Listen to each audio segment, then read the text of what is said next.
संहितां भागवतीं कृत्वा नुक्रम्य चात्मजं सुखम् अध्यापयामास निवृत्ति निरतं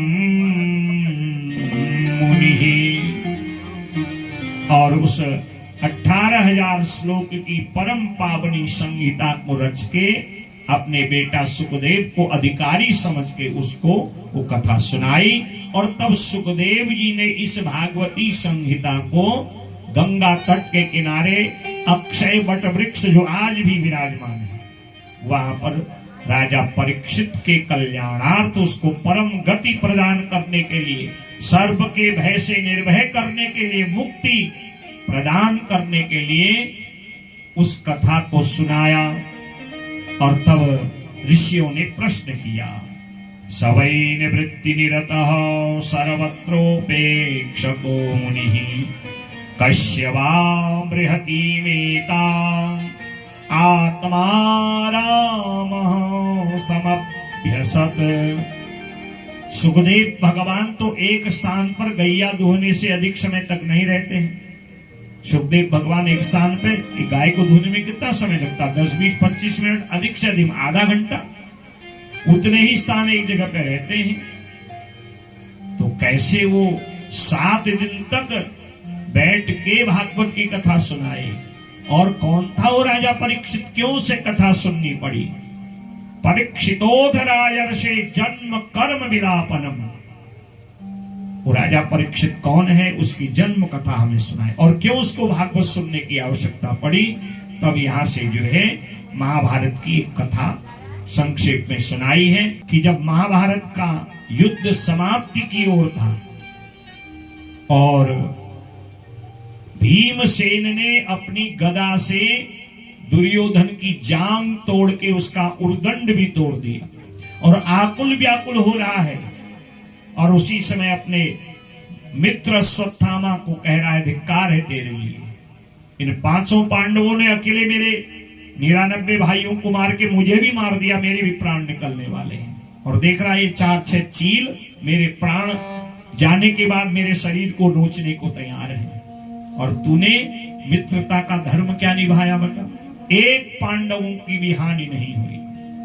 यदा मृदे कौरव संजयानां वीरेष्वतो वीरगतिं गतेषु धृकोदरात् विद्गदाभिमर्श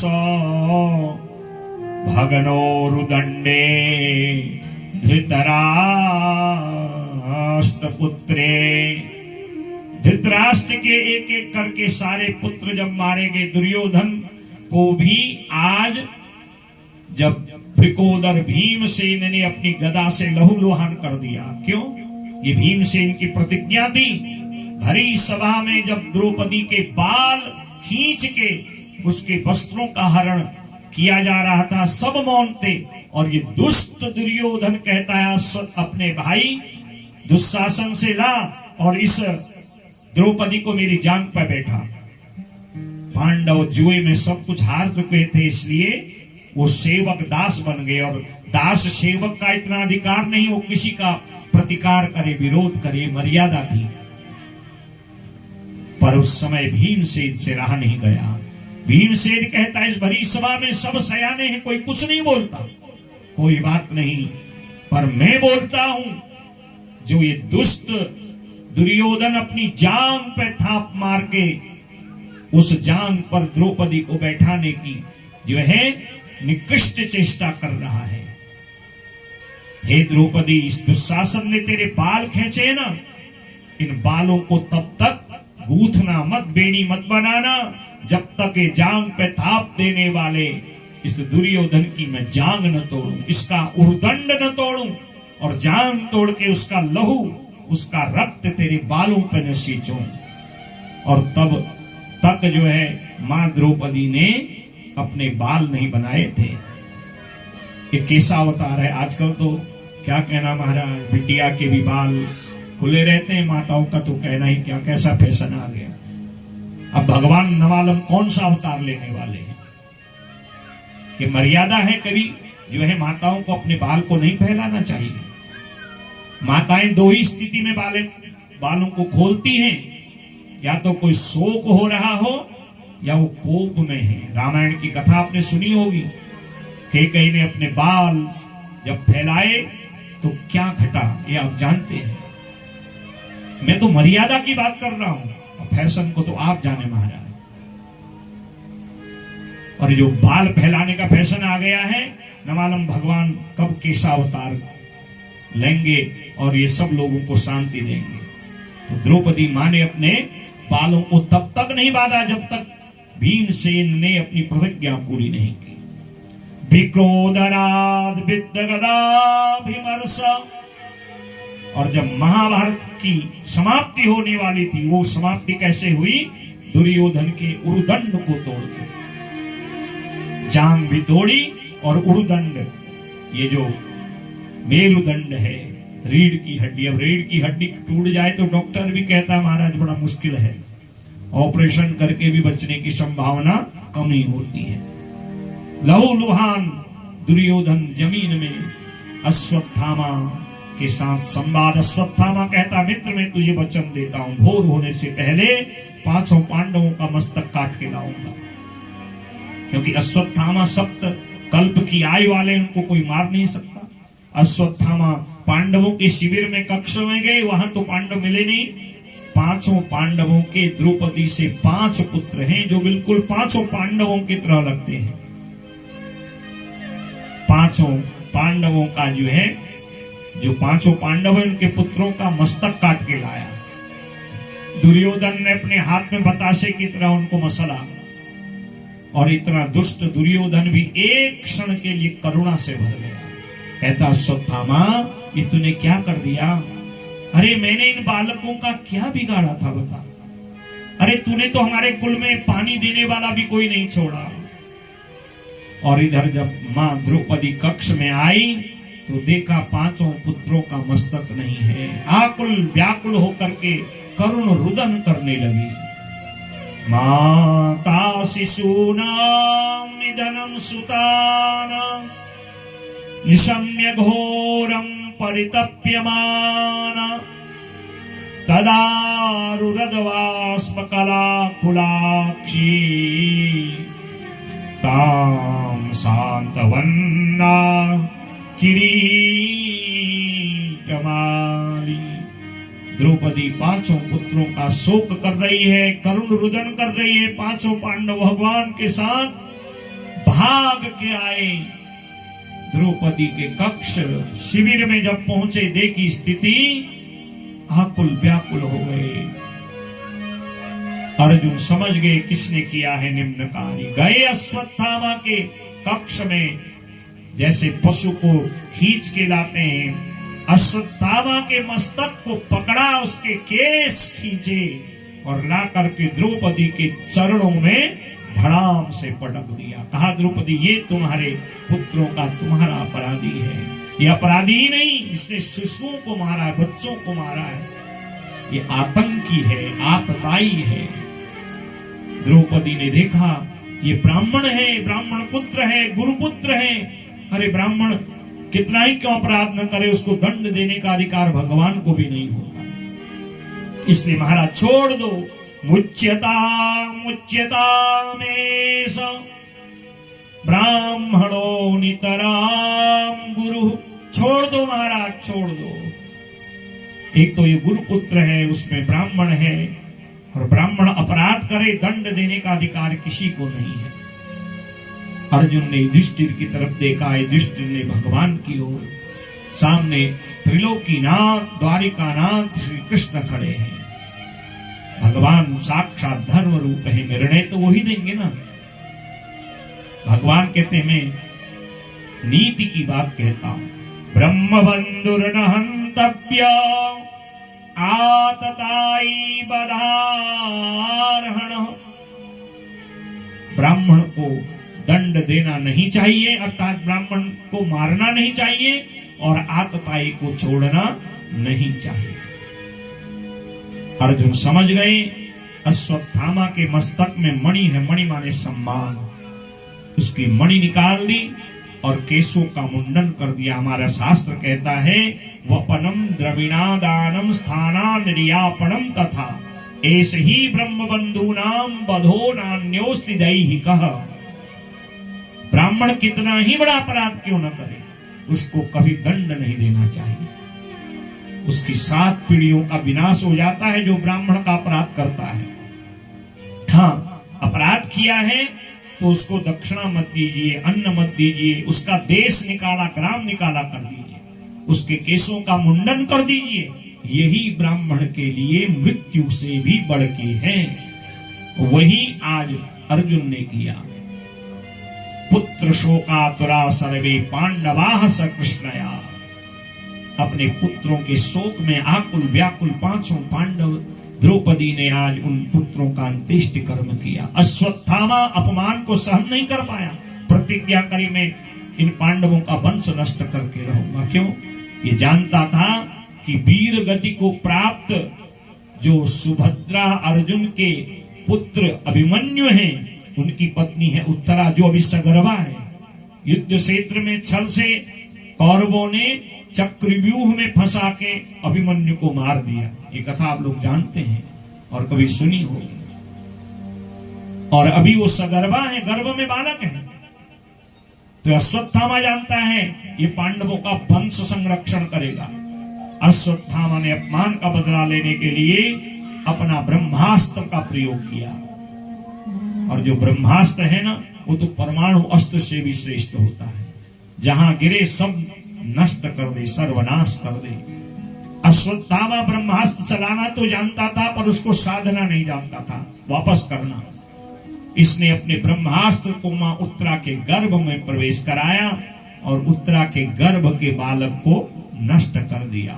उत्तरा आकुल व्याकुल होके भगवान द्वारिकाधीश को, जगतनाथ को, पर ब्रह्म अकारण करुणा वरुणालय सच्चिदानंद को पुकारने लगी। पाहि पाहि महायोगिन देव देव जगतपते नान्यं त्वदभयं पश्येत् यत्र मृत्युः परस्परम्। उत्तरा कहती है प्रभु रक्षा करिए, पाहि पाहि रक्षा करिए। इसने मेरे गर्भ के बालक को मार दिया, अब मेरे भी प्राण जाएंगे। और उसी समय करुणा निधान भगवान माने कर्तुम अकर्तुम अन्यथा कर्तुम सक्तः इति भगवान, जो असंभव को संभव कर दे। डॉक्टर चिकित्सक भी अपनी सारी विद्या को जब रोगी पे लगा देता है और जब हार मान हो जाता है, वो क्या कहता है? अब दवा से नहीं दुआ से काम होगा। वो भी जानता है मेरा ज्ञान भी एक सीमा तक काम करेगा। और कभी कभी नहीं, अनेक बार ऐसे चमत्कार हुए हैं। डॉक्टर पेल कर दे रहा, हमारे बड़े स्नेही हल्द्वानी में अभी 4-6 महीने पहले उनका संदेश आया था, गुरुजी आप आइए थोड़ा देखिए, माता जी के सारे ऑर्गन, ये सारे अंग फेल हो गए, डॉक्टर कह रहे हैं, सारी रिपोर्ट है। अब मैंने कहा जब डॉक्टर कह रहे भैया हम तो कुछ भी नहीं जानते इस विद्या को, आपसे जो हो कुछ हो। मैंने कहा ऐसा करिए, माता जी का 10 दान करा दीजिए, गोदान करा दीजिए, मुक्त हो जाएंगे तो दान का पुण्य मिल जाएगा। और क्या पता प्रभु की ऐसी कृपा। अभी फोन आया था कि आपसे मिलना है। माता जी अब लट्ठी लेके चलने लग गई हैं, 90 वर्ष से ऊपर की हैं। देखिए दिल्ली से ले आए थे। ये प्रत्यक्ष चमत्कार होते हैं और उनके लिए उस पर विश्वास करना पड़ता है। मैंने कहा मैं भी एक कथा से जब आऊंगा जून के पहले हफ्ते में, तब आपसे मिलूंगा। ज्ञान जो है समाप्त होता है, वहीं से प्रभु का ज्ञान आरंभ होता है। कर्तुम अकर्तुम अन्यथा कर्तुम। अभी आपके पिताजी कह रहे थे थोड़ी देर पहले, मैं तो पिछले बार अभी हाल में ही कुछ कह रहे थे इशारा करके, मैं तो चला ही गया था। ये कथा के भरोसे जिया हूं, ये कथा सुननी थी मैंने, इस कथा के लिए ही मैं जीवित हूं। ऐसे ऐसे चमत्कार होते हैं, पर विश्वास करना पड़ता है। जहां दुनिया की आशा समाप्त होती है, जहां से निराशा प्रारंभ होती है, वहीं पर प्रभु की कृपा बरसती है। और जिनको विश्वास होता है उन पर कृपा बरसती है। तत्तेनुकंपां सुसमीक्षमाणो, उन्हीं पर कृपा होती है जो अपने कर्मों की समीक्षा करते हैं, जो समर्पित हो जाते हैं, जो असंभव को संभव करते हैं। कर्तुम अकर्तुम अन्यथा कर्तुम सक्तः, जो असंभव को संभव कर देते हैं वही भगवान है। भगवान मां उत्तरा के गर्भ में प्रवेश किए सूक्ष्म रूप में, और ईशेना जीवितः पुनः, मरे हुए उस बालक को भगवान ने प्राण दान दे दिया, उनको जीवित कर दिया। बोले भक्त वत्सल भगवान की जय। अंतः स्थः सर्वभूतानां महात्मा योगेश्वरो हरिः, जो प्रत्येक जीव की अंतरात्मा है। ज्ञानी इस भाव को जानते हैं, इसलिए भजन करते हैं, ध्यान करते हैं। और भगवान जब पुनः प्रकट हुए तो कहते हैं पांडवों, अरे द्रौपदी, अरे उत्तरा, अब तुम्हें भय करने की आवश्यकता नहीं है।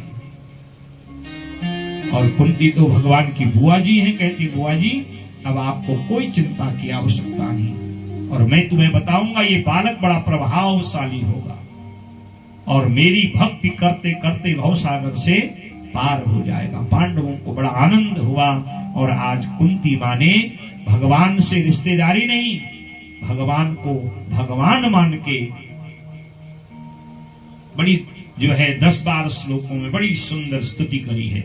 नमस्ये पुरुषं त्वाद्यं ईश्वरं प्रकृते परम, अलक्ष्यं सर्वभूतानां मन्तरबर्हिरवस्थितम्, कृष्णाय वासुदेवाय देवकीनन्दनाय च नन्दगोपकुमाराय गोविन्दाय नमो नमः। नमः पंकजनाभाय,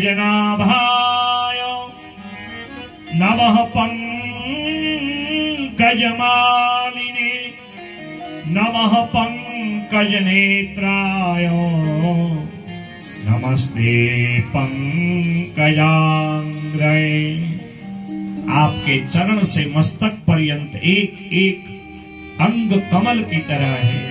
प्रत्येक जीव की आप अंतरात्मा हैं। आप वासुदेव वसुदेव देवकी के ही नहीं, समस्त देहधारियों के प्राण स्वरूप हैं। अंतर्यामी परमात्मा, हे कृष्ण गोविंदाय नमो नमः। गो माने होता इंद्रिय, इंद्रियों के जो स्वामी हैं वो इसीलिए उनको गोविंद कहा जाता है। हे गोविंद, हम आपको प्रणाम करते हैं। भगवान कहते बुआ जी मांगो क्या चाहिए। कुंती कहती क्या चाहिए महाराज, जो कुछ चाहिए आप वैसे ही दे देते हैं। तो इसलिए आज माँ कुंती ने दुनिया का सामान नहीं मांगा, और कुंती माँ ने बड़ा विचित्र वरदान मांगा है भगवान से। शायद कोई मांगे कभी, शायद जीवन में किसी ने मांगा हो। और कुंती माँ ने क्या मांगा, विपदः सन्तु न सस्वत् तत्र तत्र जगद्गुरो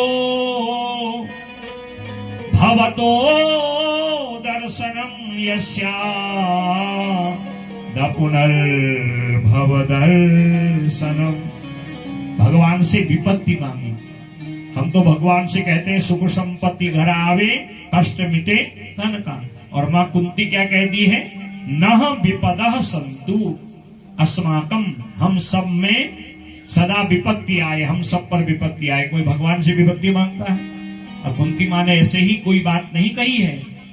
वो जानती है जब जब संपत्ति आती है, सुख आते हैं, लोग भगवान को भूल जाते हैं। सुख में दुख में सुमिरन सब करे, सुख में करे न कोई, जो सुख में सुमिरन करे तो दुख काहे का हो।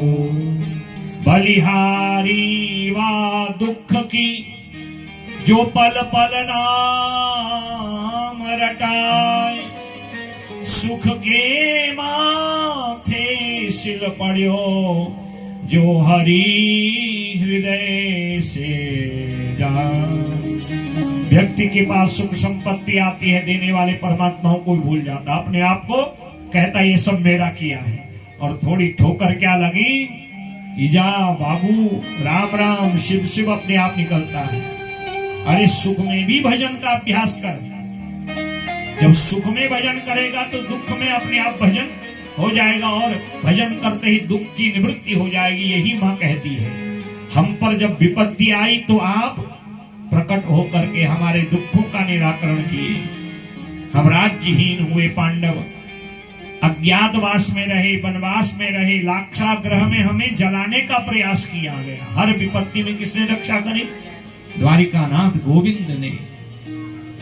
क्योंकि जिनकी जो है स्मरण में, जिनके मन में, जिनकी बुद्धि में उनका भाव है, उनके दुख वो धीरे धीरे अपने आप दूर कर देते हैं।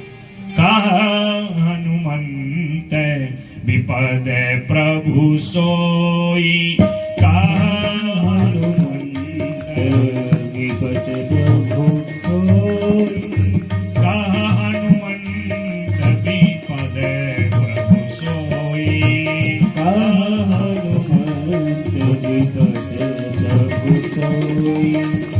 जब तब सुमिरन भजन न होई, जब सुमिरन भजन न होई, जब तब सुमिरन भजन न होई, जब तब सुमिरन भजन न होई। कहा हनुमंत विपद प्रभु सोई, कहा हनुमंत विपद प्रभु सोई। स्वयं आपने अनेक बार सुंदरकांड पढ़ा होगा, पढ़ा जरूर है पर उसको गुना नहीं है। ये वही की चौपाई है। कहा हनुमंत विपद प्रभु सोई, जब तब सुमिरन भजन न होई। जब जब हम भगवान का स्मरण नहीं करते, भगवान का भजन नहीं करते, उससे दूर भागते हैं, तो विपत्ति उतनी अधिक आती है। सब दुख दूर हुए जब तेरा नाम लिया, ओ ब्रज के नंद लाला, राधा जुके सांवरिया, ब्रज के नंद लाला, श्री राधा जुके सांवरिया। मेरे दुख दूर हुए जब तेरा नाम लिया, मेरे दुख दूर हुए जब तेरा नाम लिया। ओ ब्रज के नंदलाला, राधा जुके सांवरिया, नंदलाला, श्री राधा जुके सांवरिया। मेरे दुख दूर हुए जब तेरा नाम लिया, सब दुख दूर हुए जब तेरा नाम लिया। ओ ब्रज के नंदलाला। श्री राधे हरि बोल। ये सेवा तो दे सकते हैं ना भगवान के नाम की। नेताओं के लिए बहुत ताली बजाई होगी, मेरे प्रभु के लिए बजाओ तब है ना। क्यों बात है जी, बहुत ताली बजी होगी, और ये ताली मेरे नाम प्रभु के नाम की बजे तब है ना। श्री राधे।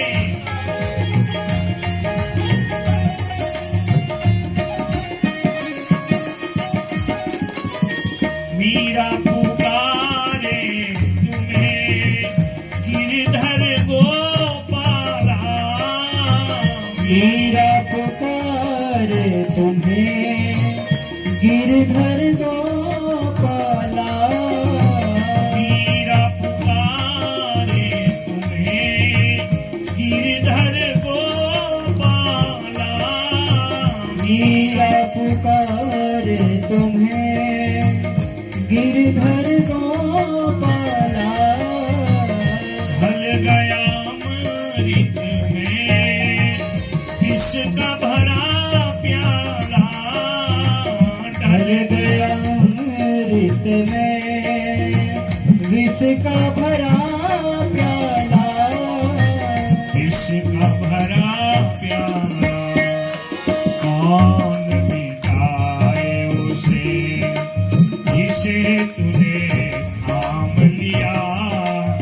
कौन मिटाए उसे जिसे तूने थाम लिया। सब दुख दूर हुए जब तेरा नाम लिया। सब दुख दूर हुए जब तेरा नाम लिया। ब्रज के नंदलाला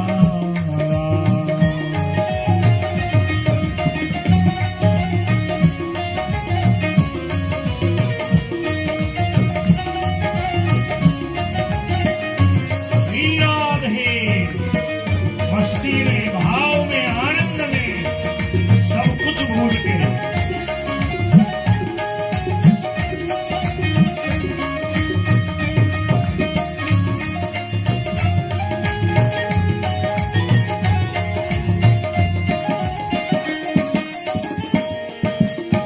जब तेरे गोकुल में आई विपदा भारी।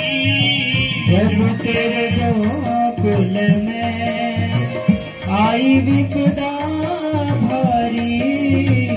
एक इशारे पे तारी विपदा सारी।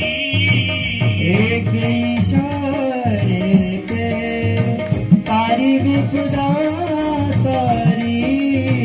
तारी विपदा सारी। उड़ गया गोवर्धन जिसे तूने उठा लिया। उड़ गया गोवर्धन जिसे तूने उठा लिया। मेरे दुख दूर हुए हरि बोल। जब तेरा नाम लिया। मेरे दुख दूर हुए जब तेरा नाम लिया। ओ ब्रज के नंदलाला।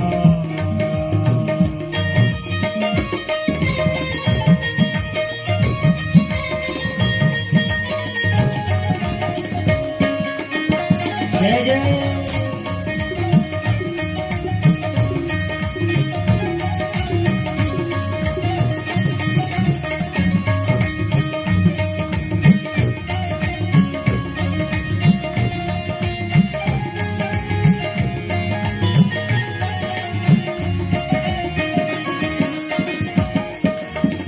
नैनों में श्याम बसे मन में बनवारी।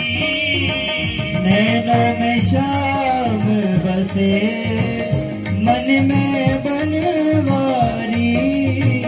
नैनों में श्याम बसे मन में बनवारी। नैनों में श्याम बसे मन में बनवारी। सुख बिसराई गई मुरली की धुन प्यारी। सुख बिसराई गई मुरली की धुन प्यारी। मुरली की धुन प्यारी। तेरे मन मंदिर में रास रचाओ रसिया। मेरे मन मंदिर में रास रचाओ रसिया। सब दुख दूर हुए जब तेरा नाम लिया। सब दुख दूर हुए जब तेरा नाम लिया। ब्रज के नंदलाला।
मेरी है कांधे पे कांवरिया सब दुख दूर हुए हरि बोल जब तेरा नाम लिया।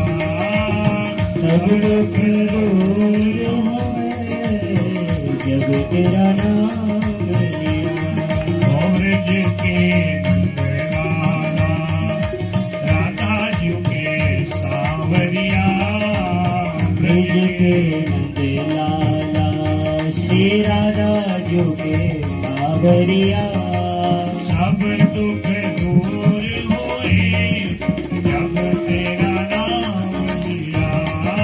सब दुख दूर हुए जब तेरा नाम लिया।